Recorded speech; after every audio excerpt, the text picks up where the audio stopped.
आजचा दिवस राज्याच्या राजकारणातला सुपर फ्रायडे ठरलाय, कारण राज्याच्या प्रत्येक विभागामध्ये आणि प्रत्येक क्षेत्रामध्ये लक्षवेधी घडामोडी घडल्या आहेत. कारण अर्थातच जवळ येत चाललेल्या स्थानिक स्वराज्य संस्थांच्या निवडणुका. काय काय घडलंय सगळं सांगणार आहे, पण आजच्या 0 आवरला सुरुवातीलाच आपण पाहूयात आम्ही विचारलेला प्रश्न. त्यासाठी जाऊयात आमच्या पोल सेंटरला. आजचा आमचा प्रश्न आहे, स्थानिक स्वराज्य संस्थांच्या निवडणुकांमध्ये कोणता मुद्दा केंद्रस्थानी असेल? मराठा, ओबीसी, हिंदू मुस्लिम, विकास की वरील तीनही? यावरती अजूनही तुम्ही व्होट करू शकता. आमच्या सोशल मीडिया पोर्टल्सवरती आमचा प्रश्न लाईव्ह आहे. तर नमस्कार, मी पूर्वी भावे आणि 0 आवरमध्ये आम्ही आज हा प्रश्न का विचारला याचं कारणही मी तुम्हाला सांगते. आज राज्याच्या प्रत्येक विभाग आणि सगळी क्षेत्र राजकारणानं ढवळून निघाली आहेत. याला जाती आरक्षणाची किनार आहे, तसंच धार्मिक रंगही त्यात गुंतलेला आहे आणि त्यात नवी राजकीय समीकरणंही गुंतलेली आहेत. आज विदर्भामध्ये ओबीसी मोर्चा निघाला, तर छत्रपती संभाजीनगरमध्ये एकनाथ शिंदेंच्या स्वागताच्या बॅनरवरून शिवसेनेतील कुरघोडी चव्हाट्यावर आली. सहकार मंत्री बाबासाहेब पाटील शेतकऱ्यांच्या कर्जावरती वादग्रस्त विधानामुळे वादात अडकले. नाशिकमध्ये आज मुख्यमंत्र्यांचा दौरा झाला आणि त्याचवेळी मामा राजवाडेंच्या निमित्तानं गुंडगिरीच्या राजाश्रयाची पुन्हा एकदा चर्चा रंगली.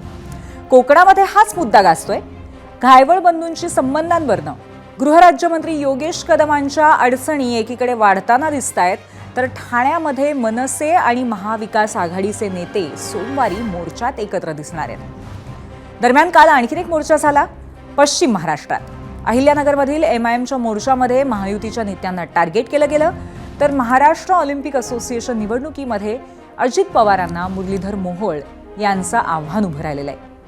आणि या सगळ्या राजकीय घडामोडींमध्ये एक समान धागा आहे.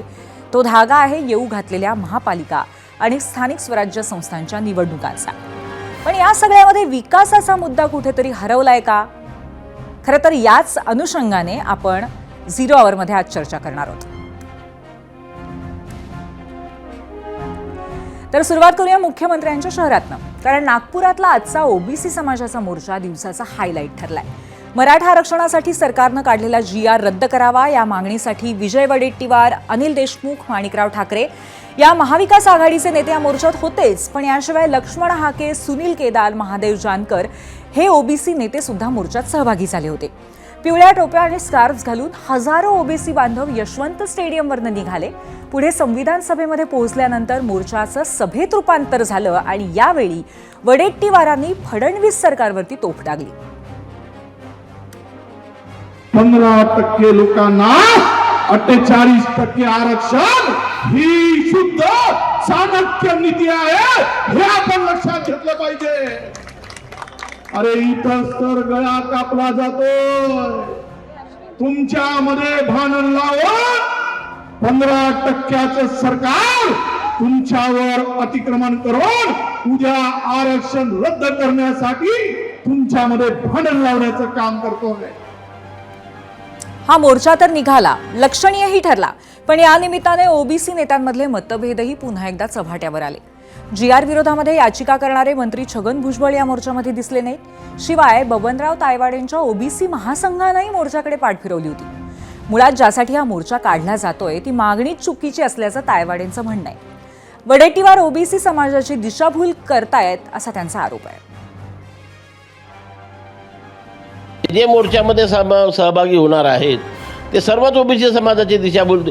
समाजाला कसे एकवटून राहिलेलं आहे, आपलं आरक्षण संपलं, आपलं आरक्षण संपलं, कुठे संपलं आपलं आरक्षण, अशा प्रकारे चुकीचा मेसेज समाजामध्ये देऊन समाजाची दिशाभूल करून अशा प्रकारचं आयोजन करणे, मी त्या मताशी सहमत नाही. त्याच्यामुळे आमची संघटना आज आणि आमच्या संघटनेचा कुठलाच पदाधिकारी त्याच्याशी सहमत नाही आहे. त्याच्यामुळे संघटना त्याच्यामध्ये सामील होत नाही.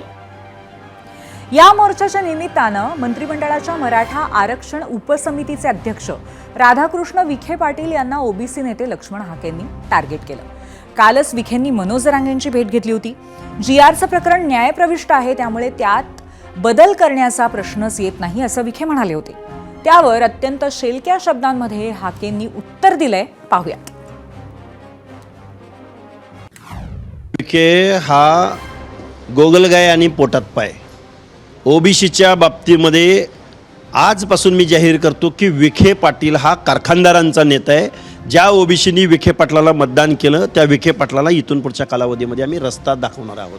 कारण विखे पाटील जर असं म्हणत असेल की मराठा समाजानं कधी दुसऱ्यांच्या आरक्षणाला विरोध केला नाही, अरे विखे, ओबीसीनी कधी कुणाला विरोध केला आहे? ओबीसीमधल्या समावेशाला म्हणजे सामाजिकदृष्ट्या मागासांच्या आरक्षणामधल्या समावेशाला ओबीसीनी विरोध केला आहे. त्यामुळे विखे नावाचा माणूस हा महामूर्ख माणूस आहे. या माणसाला इथून पुढच्या कालावधीमध्ये ओबीसी मतपेटीतनं उत्तर देतील. विखे पाटील हे घराणं आहे ना, हे घराणं बिनबुडाचा लोट आहे. कुठली विचारधारा आहे या विखेंची नक्की? कारखाना चालवणं, पैसे कमवणं ही विखेंची विचारधारा आहे. आयोगांचं आजपर्यंतचे निर्णय विखेंना मान्य नाहीत. संविधानामधलं आरक्षणाचं बेसिक तत्व विखेंना मान्य नाही. म्हणजे संविधान मानत नाहीत का विखे? विखे नावाच्या माणसाच्या डोक्यावर परिणाम झाला आहे. ही माणसं राजकारणामधल्या अनुभवानं म्हातारी झाली नाहीत. हे मूर्ख माणसं आहेत, मूर्ख. या माणसाला ओबीसीच्या हक्क अधिकारासंदर्भात एवढं बेजबाबदार वक्तव्य, अरे जरांगीची भाषा बोलतोय हा विखे. एकूणातच ओबीसी आणि मराठा नेत्यांमधली कटुता दिवसेंदिवस वाढतच चालली आहे. जरांगे पाटलांनीही आज ओबीसी मोर्चावरती टीका केली आणि वडेट्टीवारांना छेडलं. मराठ्यांचं आरक्षण घालवण्यासाठी राहुल गांधींच्या सांगण्यावरनं मोर्चा काढण्यात आल्याचा आरोप जरांगेंनी केला आणि त्याला वडेट्टीवारांनीही तितकंच जोरदार प्रत्युत्तर दिलंय. मराठ्यांचं आरक्षण कसं घालवायचं याच्यासाठी ते मरण येणं म्हणून पाय खोडायचं काम चालू आहे राहुल गांधीच्या सांगण्यावरून. त्या पद्धतीनं ती काँग्रेसचा मोर्चा आहे. ते काय कोणत्या ओबीसीसाठी नाही आहे, ओबीसीच्या हक्कासाठी नाही, ओबीसीचं कल्याण व्हावं म्हणून तर अजिबातच नाही. काय कशाची अक्कल आहे त्या जरांग्याला? हा राजकीय आहे. राजकीय ओबीसीचं हित तो जी आर काढल्यानं होणार आहे. कुणाला मूर्ख बनवतो जरांगे? कुणाच्या इशाऱ्यावर बनवतो आहे? हा काही इथे काही कोणाचे बॅनर आहे? कोणाचा आम्ही फोटो लावला आमचे? जेव्हा लोकांनी उत्स्फूर्तपणे हा मोर्चा काढला आहे. इथे कुठलाही पक्ष नाही, इथे कुठलाही राजकीय विषय नाही. खरं तर सरकारच्या GR मुळे आणखीन 2 समाजांमध्ये वाद निर्माण झालाय. तो म्हणजे बंजारा आणि आदिवासी. वर्ध्यामध्ये आज पारंपरिक वेशामध्ये बंजारा समाजानेही मोर्चा काढला होता. मराठा आरक्षणाच्या GR नुसार हैदराबाद गॅझेट लागू झालंय. त्यामुळे आता आपल्या समाजाला ST प्रवर्गातनं आरक्षण मिळावं अशी बंजारा समाजाची मागणी आहे. मात्र ही मागणी मान्य झाल्यास आपल्या आरक्षणात वाटेकरी येईल ही भीती आदिवासी समाजात आहे. त्यामुळे आदिवासींचेही मोर्चे निघतायत आणि आज यवतमाळमध्ये असाच मोर्चा निघाला. आपल्याला संविधानानं आरक्षण दिलं असून त्यात कुणाचीही घुसखोरी खपवून घेतली जाणार नाही असा इशारा यावेळी देण्यात आलाय.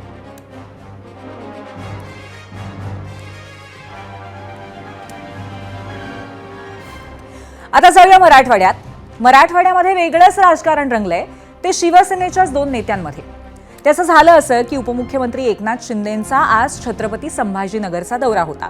त्यांच्या स्वागतासाठी पालकमंत्री संजय शिरसाट यांनी शहरभर बॅनर झळकवले, पण त्यावर सिल्लोडचे आमदार आणि माजी मंत्री अब्दुल सत्तार यांचं नाव आणि फोटो गायब होता. बॅनरवरती इतर अनेक लहान मोठ्या नेत्यांचे फोटो होते.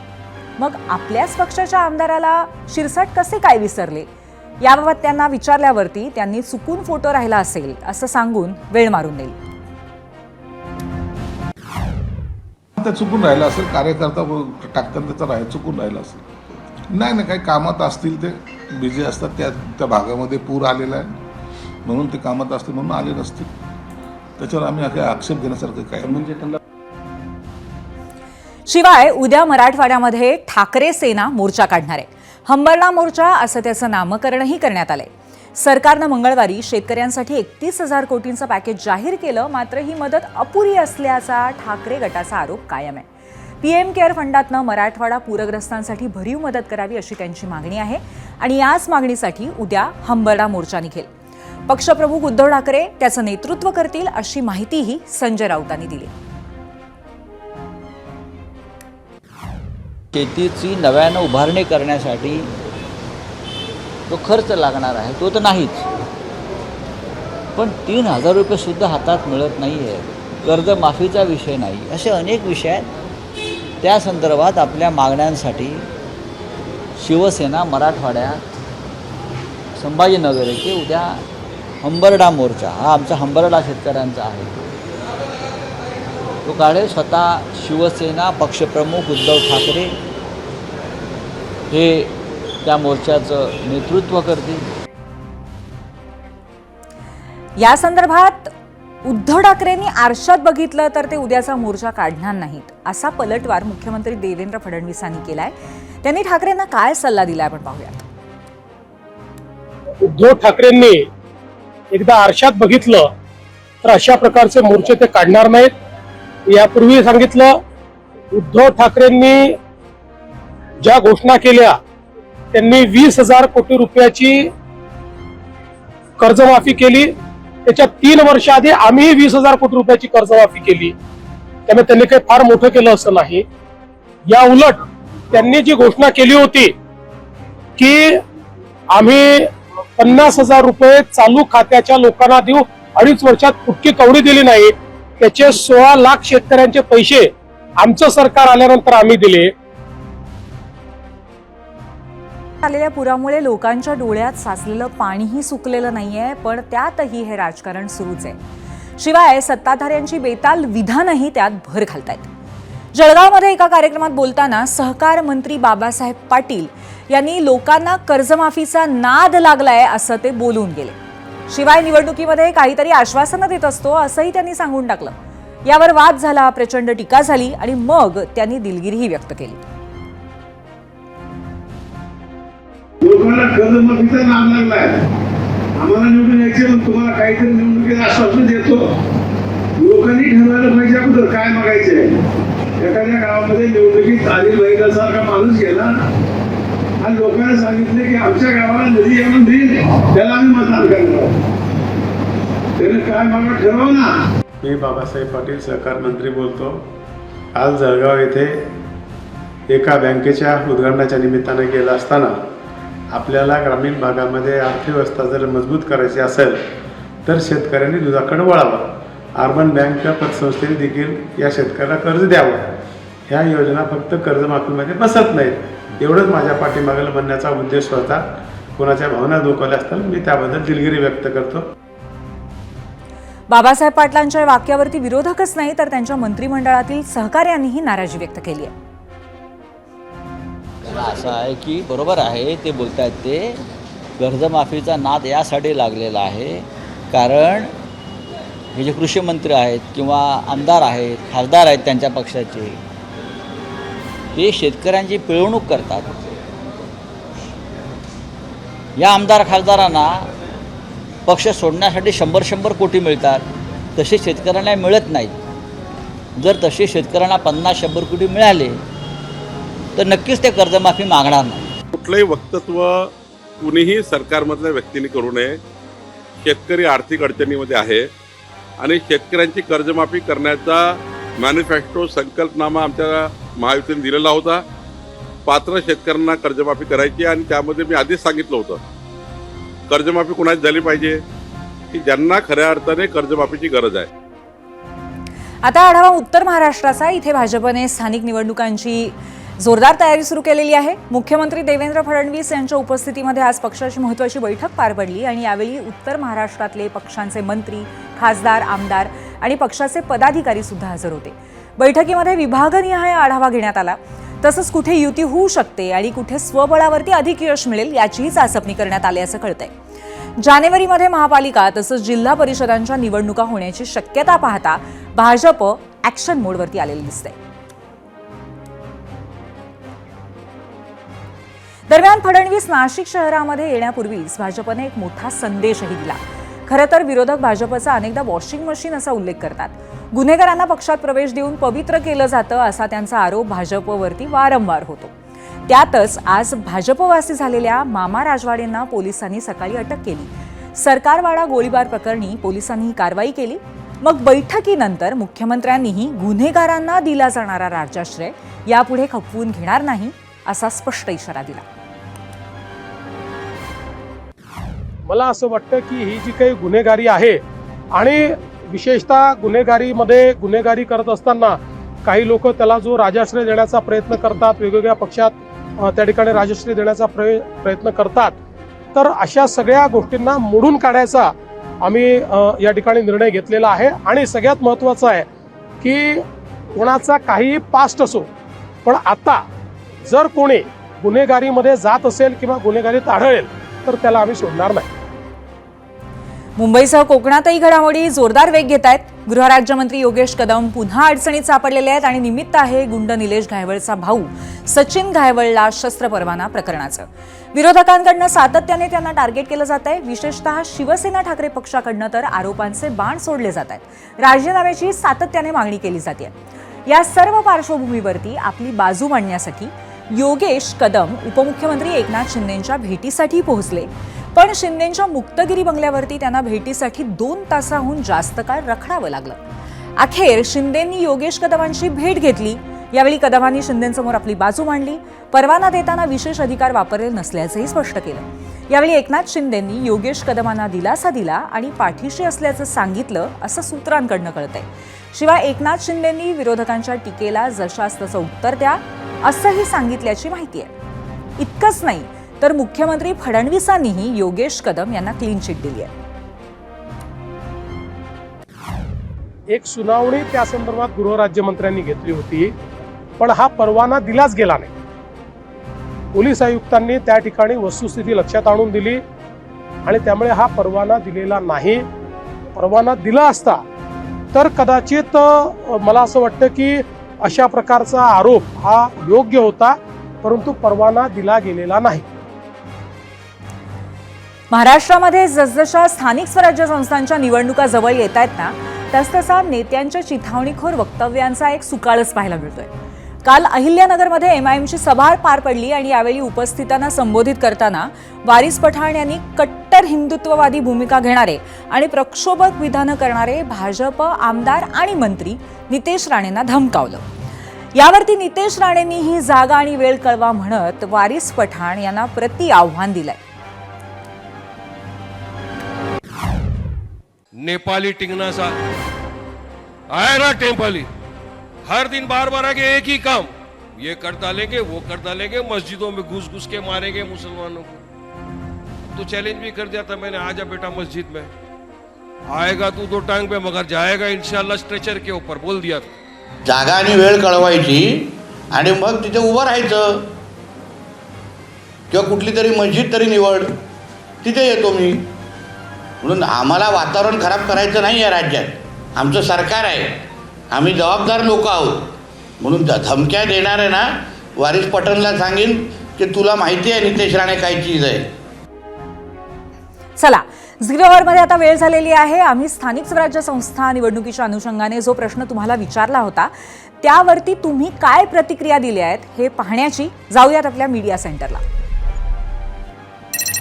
आजचा आमचा प्रश्न आहे, स्थानिक स्वराज्य संस्थांच्या निवडणुकांमध्ये कोणता मुद्दा केंद्रस्थानी असेल. हे 4 मुद्दे आहेत आणि त्या अनुषंगाने प्रतिक्रिया काय आल्यात आपण काही वेधक प्रतिक्रिया बघणार आहोत.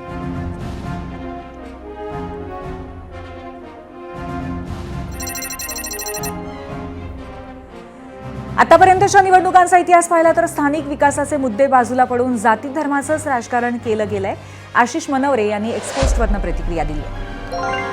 एक्सवरनं पुढची प्रतिक्रिया शंतनू गौतम यांची आहे. या निवडणुकांमध्ये स्थानिक मूलभूत प्रश्न महत्त्वाचे असणार आहेत असं मत त्यांनी व्यक्त केलंय. युट्यूबवरची पुढची प्रतिक्रिया प्रसाद माने यांची. स्थानिक स्वराज्य संस्थांच्या निवडणुकीमध्ये फक्त विकासाचा मुद्दा चालतो. ग्रामीण भागातील लोकांना हिंदू, मुस्लिम, मराठा, ओबीसींबद्दल काही देणं घेणं नसतं. युट्यूबवरून पुढची प्रतिक्रिया आपण बघतोय सोमनाथ पवार यांची. सर्वसामान्यांच्या मूलभूत समस्या सोडवण्यासाठी कोणीही पुढे येत नाही.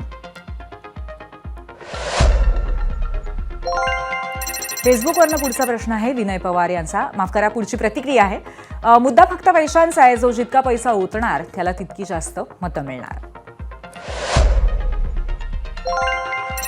फेसबुकवरनं विश्वास जाधव यांची प्रतिक्रिया आपण पाहतोय. स्थानिक स्वराज्य संस्थांच्या निवडणुकीमध्ये स्थानिक मुद्देच महत्त्वाचे राहतील असं त्यांचं मत आहे.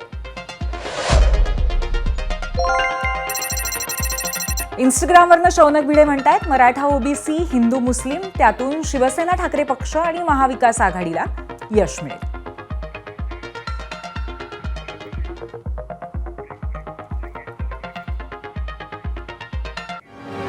तर महाराष्ट्राच्या प्रतिक्रिया पाहिल्यानंतर खरं तर वेळ झाली आहे चर्चा करण्यासाठी.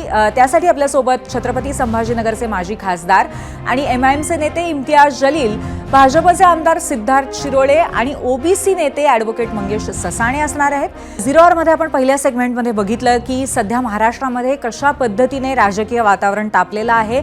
विविध मुद्दे ऐरणीवरती येत आहेत, आरोप प्रत्यारोप होत आहेत, एकमेकांना कशा पद्धतीने आपण कात्रीमध्ये सापडवू अशा पद्धतीचं राजकारणही चाललेलं आहे आणि त्याच अनुषंगाने आज आपण चर्चा करणार आहोत. त्यासाठी आपल्यासोबत चर्चेसाठी आहेत भाजपचे आमदार सिद्धार्थ शिरोळे, ओबीसी नेते ॲडव्होकेट मंगेश ससाणे आणि MIMचे माजी खासदार इम्तियाज जलील. आपण त्यांचा गेस्ट सेंटरवरती स्वागत करूया. आपल्या तिघांचंही स्वागत आहे झिरो आवरमध्ये आणि इम्तियाज जलील यांच्यापासून मी सुरुवात करते. इम्तियाजजी, तुम्ही पाहिलं की कशा पद्धतीने विविध घडामोडी एकत्रित घडतायत. आत्ता कुठे बिगुल वाजलेलं आहे स्थानिक स्वराज्य संस्थांच्या निवडणुकांचं, तर आत्ताचं हे चित्र बघता काय वाटतंय तुम्हाला? कुठल्या मुद्द्यांच्या दिशेने सध्या महाराष्ट्र चाललेला आहे? कुठले मुद्दे महत्त्वाचे ठरणार आहेत?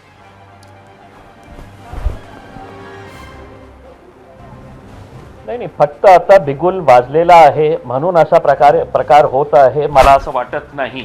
कारण मागच्या अनेक महिन्यापासून किंवा अनेक वर्षामध्ये आपण जे महाराष्ट्रामध्ये बघितलेलं आहे, इतक्या घाणेरड्या प्रकारची राजनीती आपण कोणत्याही राज्यामध्ये बघत नाही जितकी घाणेरडी राजनीती आज महाराष्ट्रामध्ये. महाराष्ट्र ज्याचा उल्लेख आपण करतो, कोणाशी जोडतो आपण? छत्रपती शिवाजी महाराज, छत्रपती संभाजी महाराज, फुले शाहू आंबेडकरांचं नाव घेतो आपण.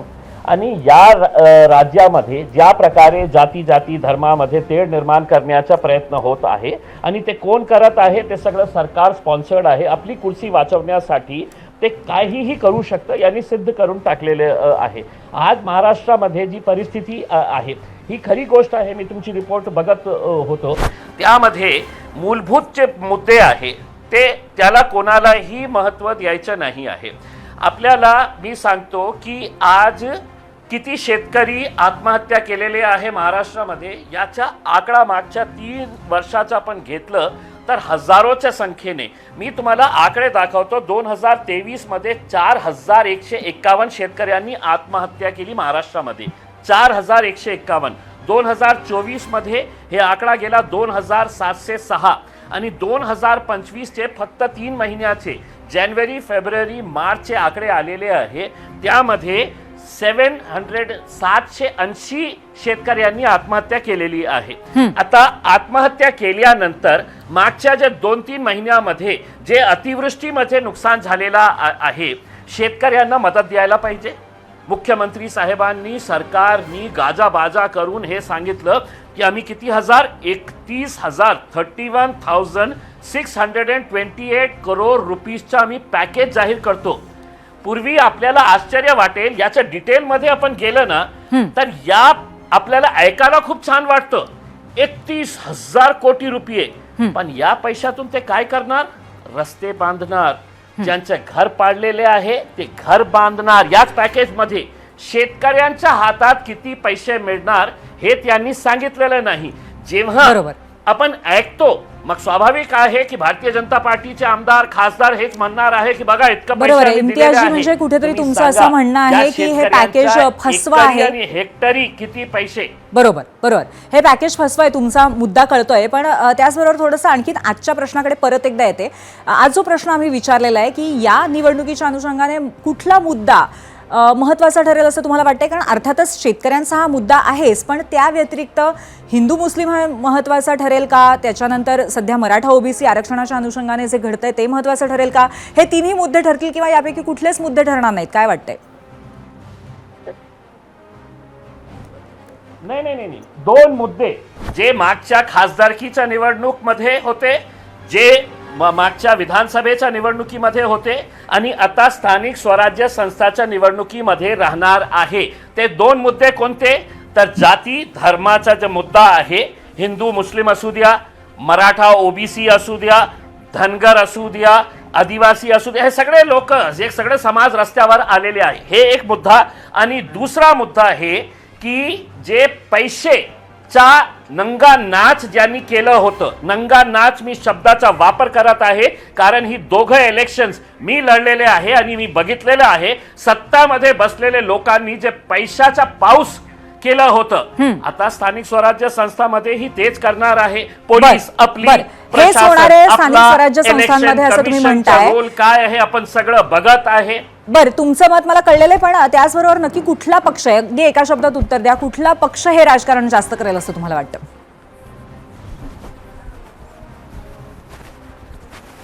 तिघ जे सत्तामध्ये बसलेले आहे, देवेंद्र फडणवीस, एकनाथ शिंदे साहेब आणि अजित पवार साहेब, सत्तेमध्ये कुर्सी पाहिजे. लोक मेले चालतील, काहीही महाराष्ट्राचा होऊ द्या, पण हे लोकांना कुर्सी पाहिजे आणि कुर्सी टिकवण्यासाठी ते काहीही करतील. बरं, आपले आरोप ऐकलेले आहेत आम्ही, आणि भाजपचे आमदार सिद्धार्थ शिरोळे आपल्या सोबत आहेत. सिद्धार्थजी, कसं उत्तर द्याल या आरोपांना?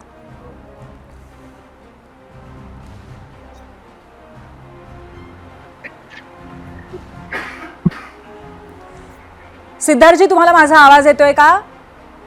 आत्ताच आपण ऐकलं असेल, इम्तियाज जलील यांनी महत्त्वाचे मुद्दे मांडले आणि त्यांनी असं म्हटलं की अशा पद्धतीचं राजकारण जे पैशांचं आहे आणि त्याचबरोबर इतर जे त्यांनी आरोप केलेले आहेत ते महायुतीचेच पक्ष करतील असं म्हणालेले आहेत इम्तियाज जलील. तर आपलं त्यावरती मत काय, सिद्धार्थजी? नाही, मला असं वाटतं की जलील साहेबांना थोडंसं विस्मरण झालंय की मागच्या नोव्हेंबरमध्ये ज्या निवडणुका झाल्या त्याच्यामध्ये महायुतीला 237 सीटा मिळाल्या. एक रिझाऊंडिंग मॅन्डेट हे महाराष्ट्राच्या जनतेने दिलंय आणि महाराष्ट्राच्या जनतेनी आदरणीय देवेंद्र फडणवीस साहेबांकडे पाहून, आदरणीय एकनाथ शिंदे साहेबांकडे पाहून, आदरणीय अजितदादा पवार साहेबांकडे, त्यांच्या कामाकडे, कार्याकडे, निष्ठेकडे पाहून त्यांनी एवढं मोठं मॅन्डेट दिलं. आणि आपण पाहतोय की गेल्या 10 महिन्यामध्ये ते महायुती सरकारने जे काम केलंय, जे आदरणीय फडणवीस साहेबांचं जे आपण कार्य पाहतोय की ज्या पद्धतीने ऍडमिनिस्ट्रेटिव्ह रिफॉर्म्स होत आहेत, ज्या पद्धतीने पूर्ण महाराष्ट्रात ज्या विकास कामाचा एक धडाका लावलाय, मला वाटतं की एवढं राष्ट्र सेवेनी प्रेरित असलेलं नेतृत्व हे देवेंद्र फडणवीस साहेबांच्या रूपातनं महाराष्ट्राला आज आपण त्याचं कार्य पाहतोय. तर ह्याच्यातनं नॅचरल एक निराशा निर्मित होणं हे जलील साहेबांमध्ये किंवा विरोधकांमध्ये नॅचरल आहे. पण त्यांनी हे थोडंसं बघावं की त्यावेळेला पण सुद्धा त्यांनी सांगितलं होतं की लाडकी बहीण योजना ह्याचे पैसेच मिळणार नाही. आज 10 महिने झाले व्यवस्थितरित्या हे पैसे व्यवस्थित पद्धतीने चालू आहेत. त्याच पद्धतीने शेतकऱ्यांसाठी आपण विविध म्हणजे ऍग्रिकल्चर रिफॉर्म्स पासून आतापर्यंत हे मदत देतो ते सगळंच करतो. पण मला वाटतं की मी आता पाडा वाचू शकतो, पण वाचण्यापेक्षा त्यांनी स्वतःचं आत्मपरीक्षण करावं. आणि सिद्धार्थजी, आपण नक्कीच इम्तियाज जलील यांच्याकडनं याचं उत्तर घेऊया, पण मी सध्या ॲडव्होकेट मंगेश ससाणे यांच्याकडे जाते. मंगेशजी, तुम्हाला काय वाटतं की एकंदरीतच निवडणुकीच्या दृष्टीने कुठला मुद्दा जास्त ऐरणीवरती राहील, कुठल्या मुद्द्यावरनं राजकारण होईल आणि त्याचबरोबर कुठला पक्ष ते राजकारण जास्त करेल असं तुम्हाला वाटतंय? नाही, या आत्ता सध्या जे आपण महाराष्ट्रामध्ये वातावरण पाहत असताल, जर तुम्हाला राज्य सरकार किंवा ही जी 3 पक्ष आहेत यांना जर सर्वांना सर्वसमावेशक न्याय द्यायचा होता, तर त्यांनी तो 2 सप्टेंबरचा जो GR जो ओबीसीचा आरक्षणाचा घात करणार आहे तो काढला नव्हता पाहिजे. तो विधिमंडळात ठेवला पाहिजे होता, तो कॅबिनेटमध्ये ठेवला पाहिजे होता, ओबीसीच्या उपसमितीच्या समोर ठेवला पाहिजे होता. आणि त्याच्यामुळं व्यथित होऊन, नाराज होऊन, निराश होऊन 13 जणांनी आत्महत्या केल्या तेवढ्या 15 दिवसामध्ये. ओबीसीमध्ये खूप मोठ्या प्रमाणावर अनरेस्ट आहे, खूप मोठ्या प्रमाणावर नाराजी आहे. ह्या आत्ता जे सरकार आहे त्या विरुद्ध मुख्य करून जो भाजप आहे तो सांगतो. फडणवीस साहेब त्या गोव्यामध्ये ओबीसीच्या अधिवेशनात म्हणतात की मी माझा DNA ओबीसीचा आहे, आणि त्यानंतर ते 2 सप्टेंबरचा असं GR काढतात. GR काढल्यानंतर ओबीसीची उपसमिती करतात, सह्याद्री अतिथीगृहावर आम्हाला बोलवतात. आम्हाला याच्यामध्ये तुमची काय, आम्ही ज्यावेळेस त्यांना हरकत सांगितली, पात्र शब्द होता तो का काढला, तुम्ही ते नातेसंबंधाच्या कुळाचे हे शब्द टाकलेत, ह्यांनी हे असे मोगम शब्द टाकल्यामुळं कुणालाही प्रतिज्ञापत्रावर मिळेल. पण ते आम्हाला समजून सांगायचा प्रयत्न करतात की नाही यांनी काय होणार नाही. आणि दुसरी सगळ्यात ऑब्जेक्शनेबल काय गोष्ट आहे, तर ते म्हणतात की हा मुद्दा न्यायप्रविष्ट आहे, म्हणजे न्यायालयाच्या आड तुम्ही लपताय. आमची इथं जे आमचे ओबीसी बांधव आहेत ते दररोज एक आत्महत्या होतीये. त्याच्यामुळं भाजपला आणि ह्या सरकारला, या तिन्ही जे पक्ष आहेत यांना खूप मोठा फटका या येणाऱ्या स्थानिक स्वराज्य संस्थांमध्ये ओबीसी देणार आहेत. आम्ही तुम्हाला एवढ्या मोठ्या प्रमाणावर विधानसभेला मॅन्डेट दिलं, पण आता तुम्ही उपकार असे आम्हाला दाखवले तर त्याची परतफेड पण आम्ही तशीच करू.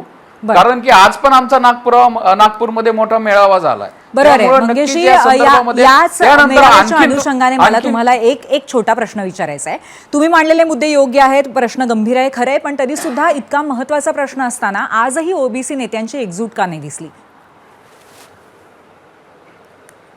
नाही एकजूट काय नाही दिसली. आज तिथं वडेट्टीवार साहेब होते, त्याच्यानंतर माणिकराव ठाकरे, अनिल देशमुख, त्यानंतर लक्ष्मण हाके, प्रकाश अण्णा शेंडगे, नवनाथ वाघमारे, लिंगायत समाजचे धोंडे, अनेक समाजाचे हे नेते सगळेजण ना. होते, यांना मग आम्ही एकजूट पाहिलं, पण आणखीन- मंगेशजी त्याचबरोबर GRचा पहिल्या दिवसापासून विरोध करणारे छगन भुजबळ नव्हते, बबनराव तायवाडे नव्हते, याबद्दल काय म्हणाल? त्याचबरोबर मुंडे सुद्धा नव्हते. नाही नक्कीच. आता कसं आहे, प्रत्येक विभाग वेगवेगळे आहेत. आमच्या जवळजवळ 450 जाती आहेत आणि उपजाती केल्यानंतर त्या मग 700-800 वर जातात. प्रत्येक समाजाची जे आपण भौगोलिक क्षेत्र आहे ते वेगळे. विदर्भामध्ये मग तेली येतात किंवा कुणबी येतात जास्त. पश्चिम महाराष्ट्रामध्ये धनगर, माळी, वंजारी येतात. त्याच्यामुळे एवढ्या मोठ्या महाराष्ट्रामध्ये एवढ्या मोठ्या जात समूहामध्ये जो नेता याच्या संदर्भामध्ये ओबीसीच्या हक्कासाठी भांडतोय. काल परवा कुणब्यांचा मेळावा पण मग एवढ्या मोठ्या विराट मोर्चामध्ये सर्वांना एकत्र घेणं का नाही जमत आहे अजूनही? नाही नक्कीच येईल, पण प्रत्येकाचे वेगवेगळे कार्यक्रम असतात, पक्षाचे कार्यक्रम असतात. तरी पण ती नक्कीच आता 17 तारखेला बीडमध्ये भुजबळ साहेबांचा मेळावा आहे, त्याच्यामध्ये पण बरेच जण आम्ही जाऊ. फक्त आता काय, हे जे काय मोठी जी जबाबदारी आहे ती पार पाडताना किंवा मतदारसंघातली काय असताना, पक्षाचे काय कार्यक्रम असताना, पूर्वनियोजित कार्यक्रम असताना नाही जमत. पण नक्कीच ते पण आपल्याला ती एकजूट पण लवकरच आपल्याला पाहायला मिळेल. पण सर्व मिळून एक समान अजेंड्यावर काम करतात, एवढं तर आपण दुर्लक्षित नाही केलं पाहिजे.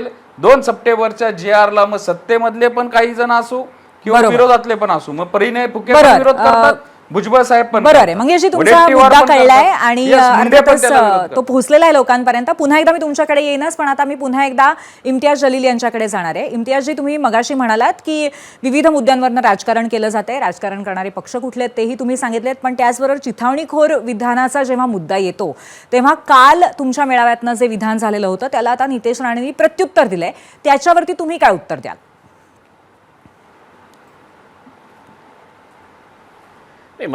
माझी तर हात जोडून विनंती आहे की या देशामध्ये कायदा काय सगळ्यांसाठी जातीच्या आधारावर तयार केलेला आहे का? की तुम्ही हे बोलू शकत नाही, बाकी सगळं लोक तुम्हाला जीवे मारण्याची धमकी देऊ शकतं आणि त्यांच्यावर कुठल्याही प्रकारची कारवाई होणार नाही आहे. तुम्ही मागच्या काही भाषणं जे झालेले आहे ते अहिल्यानगर, अहमदनगरमध्येही झालेले आहे, पुण्यामध्ये झालेले आहे, अनेक जे संघटन आहे आणि त्या स्टेजवर जाऊन जेव्हा नितेश राणे सारखे छुटके लीडर्स जे आहे ते कशा प्रकारचे भाषण करत आहे की हम मस्जिद में घुस के मारेंगे, याच्या बाबतीत केस करायला पाहिजे होतं का नाही होतं? मग एक नवीन पिल्लू तयार झालेला आहे अहिल्यानगरमध्ये. ते दररोज उठतो आणि हिंदू मुस्लिम हेच करायचं. मग जोपर्यंत पोलीस प्रामाणिकपणे कारवाई करत नाही आहे, पोलिसांनी हे बघू नये की इम्तियाज जलीलने हे शब्द वापरलेला आहे का नितेश राणेंनी वापरलेला आहे की कोणी दुसऱ्या माणसांनी. ज्या तुम्ही उल्लंघन करत असेल, भडकाऊ भाषण देत असेल तर तुम्ही करा त्याच्यावर कारवाई. आम्ही तर पोलिसांना, सरकारला, प्रशासनाला आम्ही हात जोडून विनंती करत आहे. पण याचा अर्थ काय आहे की दररोज तुम्हाला शिव्या देतात आणि काहीही लोक त्याच्या बाबतीत बोलत नाही आहे, कोणत्याही मीडिया ते उचलत नाही आहे, कोणी पोलीसवाला त्याच्यावर FIR करत नाही आहे. मग आम्ही बोललं तर प्राईम टाईममध्ये ते डिस्कस होतो. तुम्ही मागच्या आपल्याला विनंती करतो मी की कशा प्रकारच्या भाषेचा वापर या राज्यामध्ये सुरू आहे. कोल्हापूरचे भाषण आहे का काही हिंदू संघटनांचे, महिलांवर आक्षेपार्ह असं बाबतीत ते भाषण करत होते. एक साधा FIR इम्तियाजजी, तुमच्या या भूमिकेशी मी पूर्णपणे सहमत आहे. मी पूर्णपणे सहमत आहे या भूमिकेशी. हा, पण मला तुम्हाला असा प्रश्न विचारायचा आहे की तुमच्याच मंचावरनं जेव्हा वारिस पठाण यांनी चालत येतील आणि स्ट्रेचरवरनं जातील अशा पद्धतीचं विधान केलं, ही पण धमकीच आहे ना. मग याच्यावरती सुद्धा कशा पद्धतीने अशा चिथावणीखोर विधानावरती प्रत्युत्तर येणारच? मी आपल्याला विनंती करतो, महाराष्ट्र पोलिसांना विनंती करतो, हे जे रिॲक्शन होतं त्याचा जे ऍक्शन जे पहिला सुरू होतं त्या ऍक्शनच्या आधारावर तुम्ही जे जे लोकांनी अशा प्रकारची भाषेचा वापर केलेला आहे तुम्ही त्यांच्यावर FIR रजिस्टर केला. आम्ही तयार आहे. वारिस पठाण असू द्या, इम्तियाज जलील असू द्या किंवा कोणीही असू द्या, त्यांच्यावरही FIR रजिस्टर करा तुम्ही. आम्ही तयार आहे याच्यासाठी. पण तुम्ही हे मला बोलू नका की नाही तुम्हाला फक्त ऐकायचं आहे, आम्ही तुम्हाला शिव्या देणार, आम्ही तुम्हाला मशिदीमध्ये घुसून मारणार, आम्ही तुमचं हे करणार ते करणार, तुम्ही पाया तोडणार, आम्ही तुम्हाला पाय ठेवू देणार नाही. आम्ही काय चित्तखोर भाषण मागच्या अनेक महिन्यापासून सुरू आहे. मी पूर्वी आपल्या मार्फत महाराष्ट्राच्या पोलिसांना हे सांगतो की तुम्ही जे जे लोकांनी अशा प्रकारचे भाषेचा वापर केलेला आहे त्यांच्यावर FIR करा. इम्तियाज जलील काही चुकत बोलले असेल तर इम्तियाज जलीलवरही FIR करा. जोपर्यंत तुम्ही हे करणार नाही तोपर्यंत अशा प्रकारचे नवीन नवीन पिल्लू तयार होतील. आणि नवीन नवीन पिल्लू यांना समजलेलं आहे की आपल्याला राजनीतीमध्ये टिकायचं आहे. मुस्लिम समाजाला देणार. अगदी खरं. हा मुद्दा घेऊनच आपण सिद्धार्थजींना विचारूया की सिद्धार्थजी, अशा पद्धतीने हे चिथावणीखोर वक्तव्यांचं आणि खास करून धार्मिक पातळीवरती किती दिवस राजकारण चालणार? मला असं वाटतं की विरोधकांचं एक आज आपण जे काही 10 महिन्यामध्ये काम पाहतोय आदरणीय देवेंद्र फडणवीस साहेबांच्या नेतृत्वाखाली, आदरणीय अजितदादांच्या आणि आदरणीय एकनाथ शिंदे साहेबांच्या, तर त्याच्यापासून सगळं काहीतरी डिफ्लेक्ट करायचं अटेन्शन, एवढंच काम चाललंय. आता बघा, काल एवढं मोठं नवी मुंबईचं एअरपोर्ट, जागतिक एअरपोर्ट, ज्यांनी भारताच्या GDP-ला कॉन्ट्रीब्युशन होणार आहे, अशा प्रकारची उद्घाटनं होत आहेत. आज आपण एवढं मोठं जे काही आपल्यावरती संकट आलं त्याच्यावरती आपण शेतकऱ्यांसाठी ज्या पद्धतीने सरकार धावून गेलं आणि पूर्णपणे त्यांच्या पाठीशी खंबीरपणे उभं राहिलंय, अशा पद्धतीचं काम चालू आहे. आणि तुम्ही निवडणुकांचाच विषय म्हणून मला सांगावं असं वाटतं की येणारी निवडणुका सुद्धा या फक्त विकासाच्या मुद्द्यावरतीच महायुती हे लढवणार आहे आणि हे यांना माहिती आहे. त्यामुळे कुठे तर त्यांना हे कळतं. सिद्धार्थजी, तुम्ही जरी विकासाच्या मुद्द्याबद्दल बोलत असाल वारंवार, तरी सुद्धा ही वस्तुस्थिती आहे की अगदी गोपीचंद पडळकर असू देत किंवा वारिस पठाण असू देत, प्रत्येकच पक्षामध्ये कोणी ना कोणीतरी एक व्यक्ती अशी आहे जिचे चिथावणीखोर विधानं किंवा अत्यंत घसरलेली विधानं हा एक मोठा प्रश्न आहे आणि त्याच्यावरती सर्वच पक्षांनी विचार नक्कीच करायला हवा. याच मुद्द्यावरती एक छोटासा ब्रेक आपण घेणार आहोत. तुम्हा सर्वांचे खूप खूप आभार या चर्चेमध्ये सहभागी झाल्याबद्दल. आता वेळ झाली आजच्या पोलचा रिझल्ट पाहण्याची. त्यासाठी जाऊया पोल सेंटरला. स्थानिक स्वराज्य संस्थांच्या निवडणुकांमध्ये कोणता मुद्दा केंद्रस्थानी असेल? 9,000 मतं आम्हाला मिळाली. 54% लोक म्हणतायत मराठा OBC हाच मुद्दा कळीचा ठरेल. 15% लोकांना हिंदू मुस्लिम हा मुद्दा महत्वाचा असेल असं वाटतंय. विकास या मुद्द्यावरती राजकारण होईल असं 15% लोक समजतायत आणि वरचे 3 असं म्हणतायत 16% लोक. याबरोबरच 0 आवरमध्ये आज आपण इथेच थांबतोय. पुन्हा भेटणार आहोत एका नव्या विषयासह सोमवारी. तेव्हा पाहत रहा ABP माझा. ABP माझा, उघडा डोळे बघा नीट.